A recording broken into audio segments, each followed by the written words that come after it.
கோயம்புத்தூர்ல உணவு திருவிழா. அதுல வந்து ஒரு பல ஆயிரக்கணக்கான பீப்பிள் போய் நின்னு, பாக்கு மட்டையோட சாப்பாட்டுக்கு பரிதவிச்சு நின்னத பார்த்தோம். எவ்வளோ செலவு பண்ணாங்கன்னா, ஒரு ஃபுட்டுக்கு ரூ. 800. 5 பேருக்கு கிட்டத்தட்ட அவங்க ரூ. 5000 செலவு பண்ணியிருக்காங்க. இந்த மாரி செலவு பண்றதுக்கு முன்னாடி நம்ம ஒரு தடவ யோசிக்கணும். ஒரு ஹோட்டல்ல, ரெஸ்டாரண்ட்ல போய் உட்கார்ந்து சாப்பிடும்போது கிடைக்காத உணவு கிடைக்குதா? 2வது வந்து அது ஃபேமிலியோட அந்த கூட்டத்துல போய் நிக்கிறது நமக்கு சரியா? எல்லாத்தையும் தாண்டி அந்த சாப்பாடோட விலை என்ன?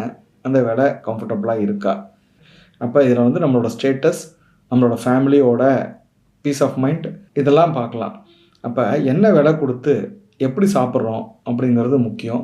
இந்த அளவுக்கு இத ரஷ் பண்றதுக்கு அது அவ்வளோ பெரிய விஷயமா?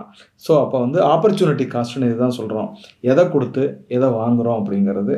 ஸோ நம்ம பணம் கையில வச்சிருக்கிறதுக்கும், நம்ம பண்ற செலவுக்கும் உள்ள வித்தியாசத்த புரிஞ்சுக்கிட்டா, நமக்கு பணமும் மிச்சமாகும், சந்தோஷமும் கிடைக்கும்.